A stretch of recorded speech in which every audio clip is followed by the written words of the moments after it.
Imagine that you had a button that could make people want to help you, a button that could make strangers become friends, a button that could make customers buy from you, a button that could make employers hire you, a button that could make people listen when you speak.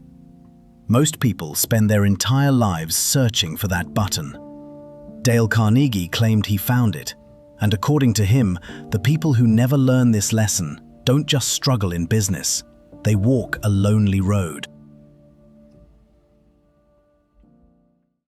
You know you're a good person, so why do you still feel lonely? Why do you feel like you're lacking friendship and meaningful social connections? You know you have a lot to offer, yet the world often seems like a lonely place, and finding the right people feels difficult. And then there's another question. Why is it that someone who may not be as genuine as you always seems to have people around them? Why do they attract friendships and connections so easily while you struggle? The answer to these questions comes down to one thing, and that is, you are always thinking about what you want instead of what others want. Why do some people seem to attract cooperation everywhere they go? Doors open for them, people return their calls, friends enjoy being around them. Meanwhile, others complain, "Nobody helps me, nobody understands me, nobody appreciates me." What separates these two groups? Is it intelligence, talent, looks, money? Carnegie says no. The difference is much simpler. One group understands human desire, the other doesn't. Part 2. The fishing hook principle. Here's the idea in its simplest form. Carnegie puts it as a question. When you go fishing, what do you put on the hook? You put on the hook, not what you like, but what the fish likes. You might love strawberries, doesn't matter. The fish wants worms. So you put on the worm, you set aside your own preference, and suddenly you're effective. Now, nobody argues with this when it's about fishing. It's obvious. You'd laugh at someone who showed up to a lake with a plate of fruit and couldn't understand why they weren't catching anything. But in human interaction, we do the equivalent constantly. Notice how people usually speak. I want a promotion. I want subscribers. I want customers. I want a date. I want people to respect me. Everything starts with I. But here's the problem. Nobody else wakes up caring about your goals. They're busy caring about theirs. The salesman talks about his product. The customer cares about their problem. The employer cares about results. The employee wants recognition. The child cares about fun. The parent cares about connection. The spouse cares about feeling understood. The friend cares about being valued. We're putting strawberries on the hook and calling the fish irrational. Part 3. Why we keep making this mistake. Think of someone you know who is majorly self-centric, always looking out for themselves, always searching for what they can gain from every situation. As you picture someone like that, you already feel a sense of repulsiveness. But here's the hard truth. For many of us, it may not be that extreme, but in one way or another, we are all constantly looking out for ourselves. Every act you have ever performed since the day you were born was performed because you wanted something. Even donating to charity. You wouldn't have donated that money if you didn't want the feeling of goodness that comes from giving more than you wanted the money itself. You wouldn't have helped your friend get a job if you didn't enjoy the feeling of helping more than the effort it required. This is not a bad thing. This is just the reality of being human. Our minds are naturally self-centered.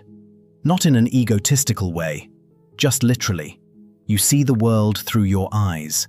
You feel the world through your body. Your concerns, your worries, your hopes.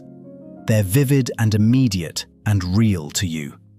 Other people's concerns exist at a distance, filtered, abstracted. You are interested in yourself far more than anyone else is, and so is everybody else.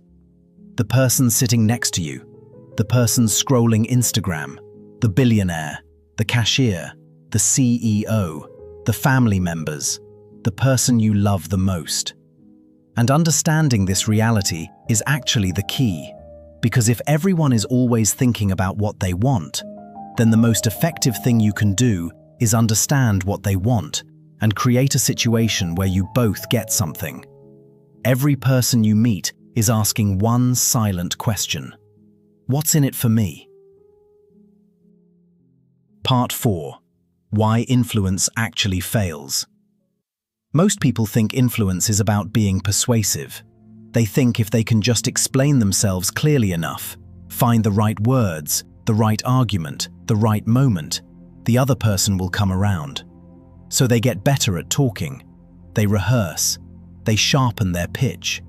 They come armed with logic and evidence and reasons, and it still doesn't work. Not reliably. They're spending all their energy thinking about what they want to say, and almost no energy thinking about what the other person wants to hear. Those are not the same thing. And the gap between them is where almost every failed conversation, failed negotiation, and failed relationship lives. We enter conversations trapped in our own worlds, expecting connection, but usually just talking past each other. We settle for surface agreements and leave faintly unsatisfied. But the moment you truly internalize this, you stop expecting people to automatically care about your world, and you start getting genuinely curious about theirs. Example 1. The love story. A young man falls in love. He thinks about her constantly. What he wants is obvious: her attention, her affection, her messages, her time. So every interaction becomes centered around that desire.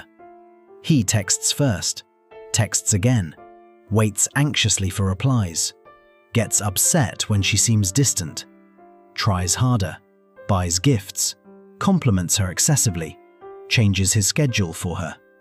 The more he wants her, the more he talks about his feelings, his needs, his hopes, his fears.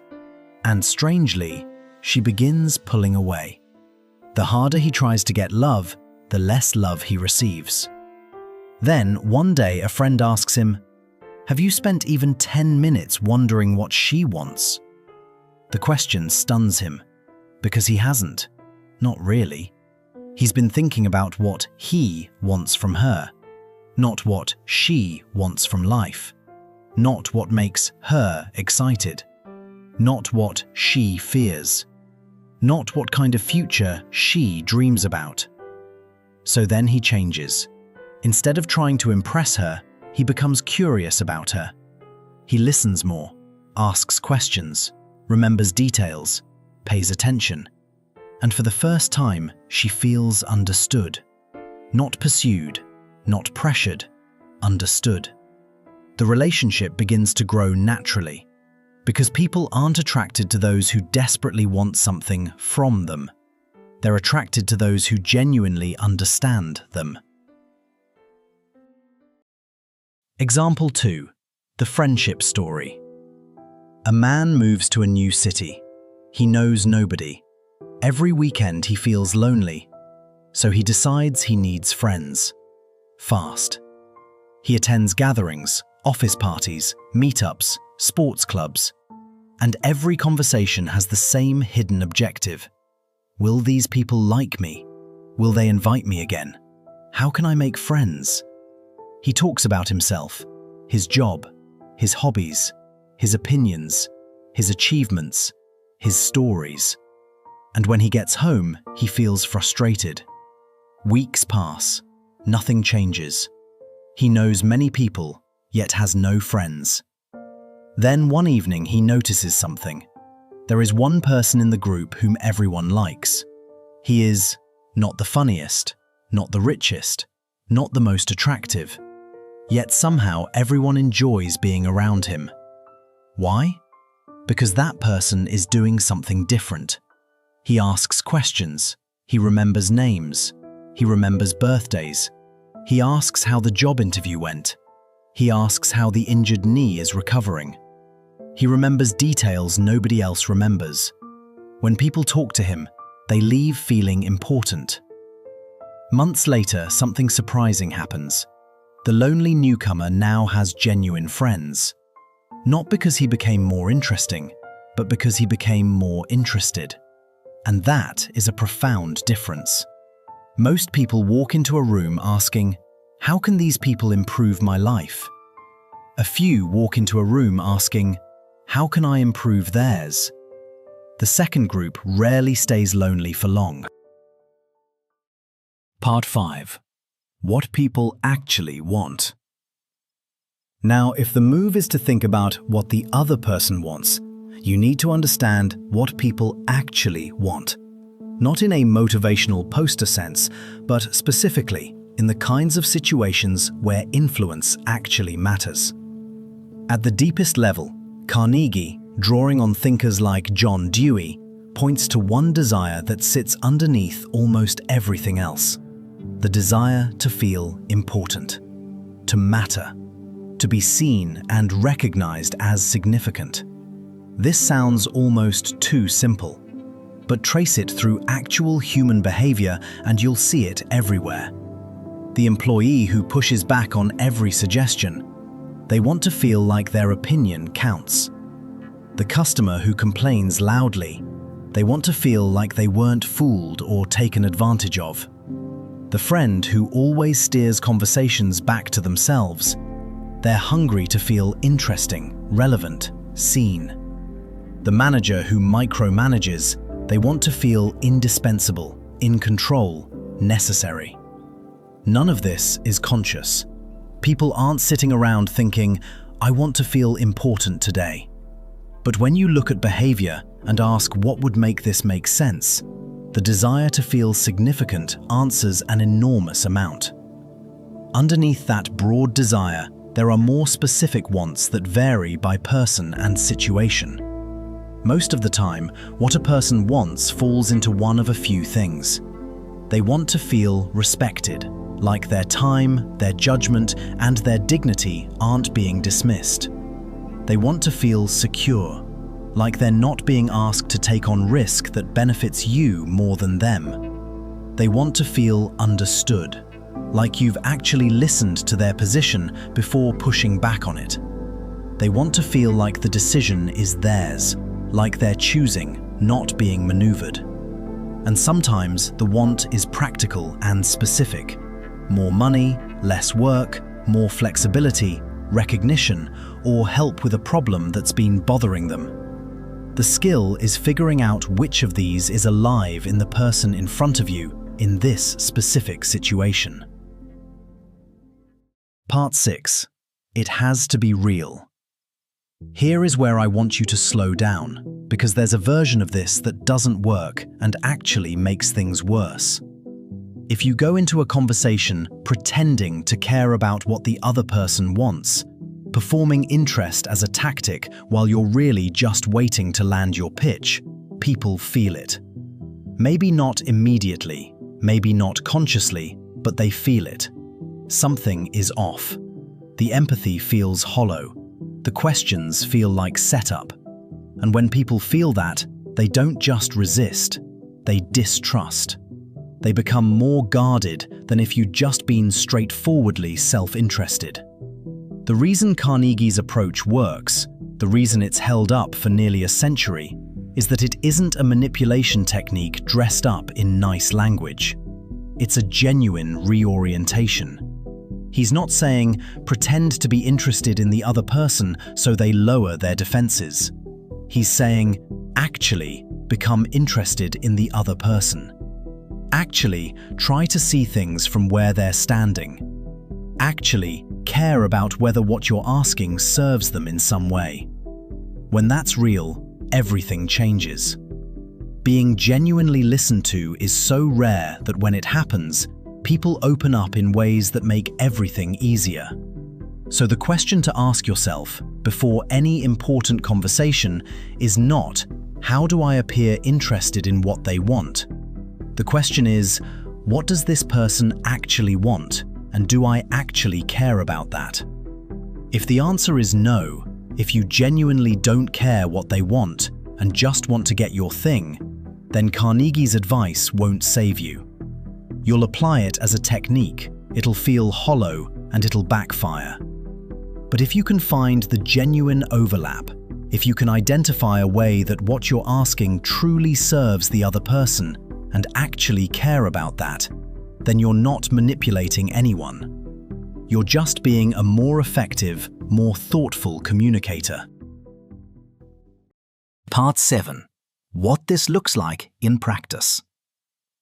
Let me get specific, because think about what they want is easy to understand as an idea and easy to forget in the moment when you actually need it. Before the conversation. Most high-stakes conversations are preceded by preparation that's entirely one-sided. We think about what we're going to say. We don't think about what they're going to feel. Get in the habit of asking, before any important conversation, who is this person? What do they care about? What are their pressures? What would make them say no, and what would make them genuinely want to say yes? If you're about to ask your manager for something, spend 5 minutes thinking about what your manager actually cares about. Not in general, but this week, this month. What are they being measured on? What's stressing them out? What would make your request land as help rather than as one more thing on their plate? During the conversation. When you're in it, the most important thing you can do is listen for the want behind the words. People rarely say directly what they want, especially in conflict or negotiation. They say what they think, what they feel, what they object to. Your job is to hear underneath that. A client who keeps pushing back on your proposal, what are they actually worried about? Is it the price? Or is it uncertainty about whether this will work? Is it the commitment, or is it that they don't yet trust you?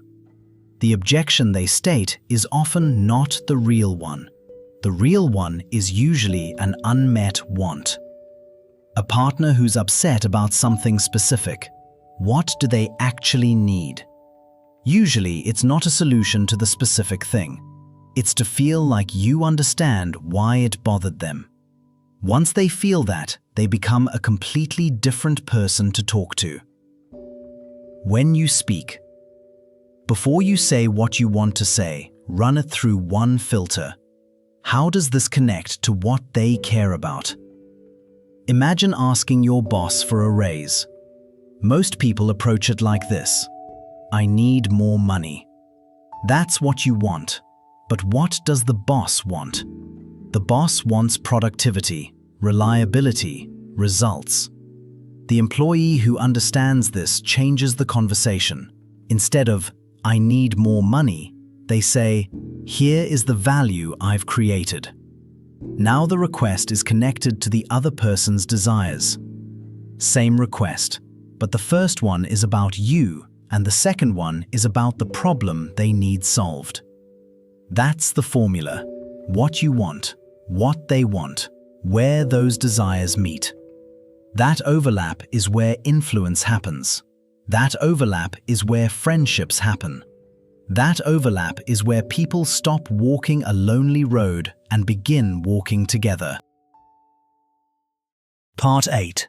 Why this changes everything. When you genuinely practice seeing things from other people's perspectives, when it becomes a habit, not a technique, you become a fundamentally different person to be around. You become someone who makes other people feel understood. And being understood is one of the deepest human needs there is. Most people go through most of their days, most of their years, feeling somewhat misunderstood. By colleagues, by partners, by family, by the world. The constant low hum of nobody quite gets it. The person who actually gets it stands out in a way that is almost impossible to overstate. People trust them. People open up to them. People want to help them because they feel genuinely seen. The person who defaults to their own perspective is constantly pushing against resistance. They're right, frequently. They have good arguments. but they spend enormous energy overcoming friction that didn't have to be there. The person who defaults to the other person's perspective moves differently. They encounter less resistance because they've already accounted for it. They ask for things in ways that make it easy to say yes. They resolve conflicts before they escalate. It looks like charisma from the outside. It looks like luck. It looks like some people just have a gift for dealing with others. It's not a gift. It's a habit of attention, and it's available to anyone willing to genuinely practice it. Relationships break down when people feel unseen. The friend who only talks about himself, the partner who never listens, the boss who ignores employees. Eventually, people pull away, not because of hatred, because connection becomes exhausting. Loneliness often begins when we become trapped inside our own perspective. And ironically, the cure for loneliness is often becoming genuinely interested in other people. Manipulation asks, how can I get what I want from you? Empathy asks, how can I be useful for you? Part 9. The One Sentence. Carnegie quotes an industrialist named Owen D. Young, who put the whole thing into one line. People who can put themselves in the place of other people, who can understand the workings of their minds, need never worry about what the future has in store for them. Pause and think about that. Not need never worry about one specific outcome. Need never worry about what the future has in store for them. That's a sweeping claim. It's saying this one capacity, genuinely understanding other people's minds, is so foundational, so universally applicable that it essentially solves for the future. Part 10. Closing. It won't feel natural at first. You'll catch yourself 3 sentences into your own pitch, realizing you never asked a question. You'll have a conversation and realize afterward that you were so focused on making your point that you never actually wondered what they were feeling. That's fine. That's what learning feels like. The goal isn't perfection. The goal is to shift, gradually, from someone who moves through conversations primarily occupied with their own perspective, to someone who genuinely wonders about the other person's. Every person you meet is carrying invisible desires. The desire to feel important, the desire to feel understood, the desire to solve their problems, the desire to be happier tomorrow than they are today. Most people ignore those desires and keep talking about themselves. A few people learn to see them. Those few gain friends, influence, opportunity, and cooperation. Before the next conversation starts, ask yourself what they want. During it, listen for the want under the words. When you speak, connect what you're saying to what they care about. Put yourself in the other person's place. That's the whole practice. And if you make it, the results will look like magic. They'll just be what happens when you finally put the worm on the hook. As Dale Carnegie wrote, "He who can do this has the whole world with him. He who cannot walks a lonely way." And that's it for this video, and thanks for watching.